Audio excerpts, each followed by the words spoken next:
আসসালামু আলাইকুম। টমিস কুকিং সেন্টারে আপনাদের স্বাগতম। আজ আপনাদের জন্য চিতল মাছের একটা রেসিপি নিয়ে চলে আসলাম। আমি আজ যেভাবে চিতল মাছটা রান্না করব, এভাবে আপনারা একদিন রান্না করে খেয়ে দেখবেন, আশা করি ভালো লাগবে। আর এই চিতল মাছের স্বাদটা অনেক দিন আপনাদের মুখে লেগে থাকবে। রান্নার শুরুতে আমি মাছগুলো ভেজে নেব। তার জন্য হাফ চামচ হলুদের গুঁড়া আর 1 চামচ লবণ দিয়ে মাছগুলো মেখে নেব। এখানে আমি একটা চিতল মাছ থেকে 4 পিস মাছ নিয়েছি। আর মাছটা মিডিয়াম সাইজের ছিল, তাই গাদা আর পেটি একসাথে কেটে নিয়েছি। আপনারা চাইলে গাদা পেটি আলাদা করে কেটে শুধু পেটির মাছগুলো রান্না করে নিতে পারেন। মাছের টুকরোগুলো তো এখন ভালো মতো হলুদ আর লবণ মাখানো হয়ে গেছে। এবার এগুলো ভাজতে চলে এসেছি। একটা প্যানে রেগুলার রান্নার তেল দিলাম 2 টেবিল চামচ। তেলটা গরম হলে একে একে মাছগুলো দিয়ে দিলাম। মাছগুলো তেলের উপর দেবার সময় অবশ্যই সাবধানে দিবেন, তা না হলে তেল ছিটে হাতে পড়তে পারে।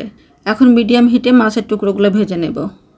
মাছ উল্টানোর সময় অবশ্যই চুলার ফ্লেমটা লো করে দিয়ে তারপর মাছগুলো উল্টে নেবেন, তাতে বেশি তেল ছিটাবে না।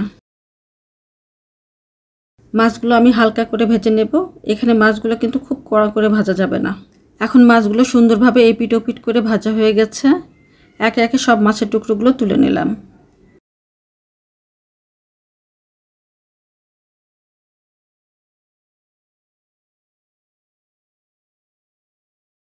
মাছ ভাজার যে অবশিষ্ট তেলটুকু রয়েছে সেখান থেকে আমি অর্ধেকটা পরিমাণ তেল উঠিয়ে নিলাম। এটুকু পরে আমি মাছ রান্নার সময় ব্যবহার করব। আর প্যানে থাকা তেলের মধ্যে আমি একটা মশলা রেডি করে নেব। এখানে আমি 4টা কাজু বাদাম আর 4টা কাঠবাদাম তেলের মধ্যে ছেড়ে দিলাম।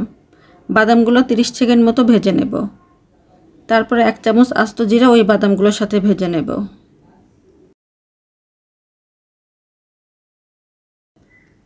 যখন জিরা আর বাদামগুলোতে সুন্দর একটা কালার চলে আসবে আর খুব সুন্দর একটা অ্যারোমা পাওয়া যাবে, তখন 3টা পেঁয়াজি কুচি দিয়ে দিলাম। পেঁয়াজি কুচিগুলো এখন নেড়েচেড়ে লাল করে ভেজে নেব। খেয়াল রাখতে হবে পেঁয়াজ, বাদাম বা জিরা কোনোটাই যেন পুড়ে না যায়। পুড়ে গেলে আপনার তরকারির কালার আর টেস্ট দুইটাই শেষ। খেতে একদম তিতা লাগবে আর তরকারির চেহারা দেখেও খেতে ইচ্ছা করবে না। এখন এগুলো ভাজা হয়ে গেছে, তুলে নেব আর ঠান্ডা হলে ব্লেন্ডার করে নেব। পুরোপুরি ঠান্ডা করেই ব্লেন্ডার করে নিতে হবে।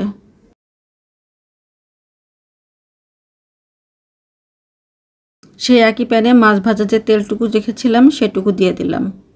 তেলটা হালকা গরম করে নিয়ে দিয়ে দিলাম 1 চামচ শুকনো মরিচের গুঁড়া আর হাফ চামচ হলুদের গুঁড়া।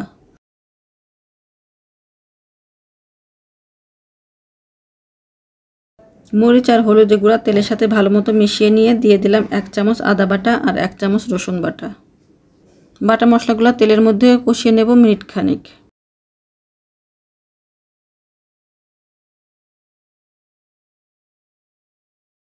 যখন বাটা মশলাগুলো একটু ভাজা ভাজা হয়ে আসবে আর বাটা মশলার কাঁচা গন্ধটাও চলে যাবে, তখন একটা টমেটোর কুচি দিয়ে দিলাম। লবণটা আপনাদের স্বাদ অনুযায়ী এখানে দিয়ে দিবেন। তবে এখানে মাছ ভাজা তেলটা আছে আর এই তেলের মধ্যে লবণ আছে, তাই প্রথম অবস্থায় লবণটা একটু হাতে রেখেই দিবেন। পরে টেস্ট করে লবণটা অ্যাডজাস্ট করে নেবেন। এখন টমেটোটা সিদ্ধ হবার জন্য আর মশলাটা ভালো মতো কষানোর জন্য কিছুটা পানি দিয়ে দিলাম আর ঢাকা দিয়ে রাখবো যাতে টমেটোটা ভালো মতো সিদ্ধ হয়।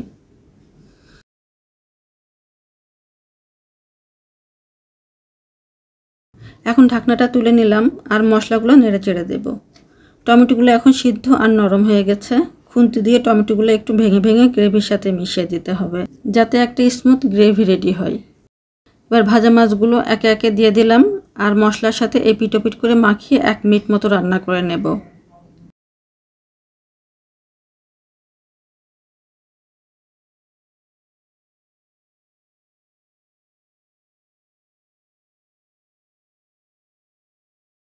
এক মিনিট পর যে ভাজা মশলাটুকু ব্লেন্ডার করে রেখেছিলাম সেটুকু দিয়ে দিলাম। সামান্য পরিমাণ পানি দিয়ে আমি এই মশলাগুলো ব্লেন্ডার করে নিয়েছি। এই মশলার সাথে এবার মাছের টুকরোগুলো নেড়েচেড়ে মাখিয়ে নিতে হবে আর 2 মিনিট মতো রান্না করে নিতে হবে। চুলার ফ্লেম এই পর্যায়ে মিডিয়াম টু লো করে দিতে হবে। মাছের মধ্যে বাদাম বাটা আছে, তাই খুব তাড়াতাড়ি প্যানের গায়ে মশলাগুলো পোড়া লেগে যেতে পারে।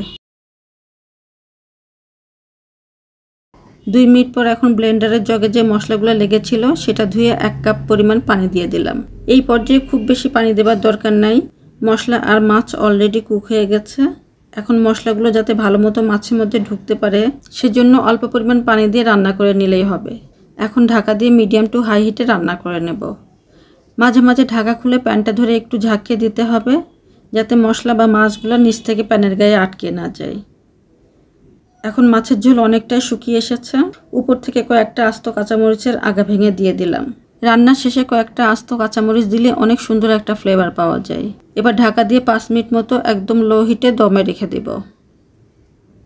5 মিনিট পর চুলাটা বন্ধ করে দিয়েছি আর চিতল মাছের কালিয়াটার ফাইনাল লুকটা এসেছে এরকম।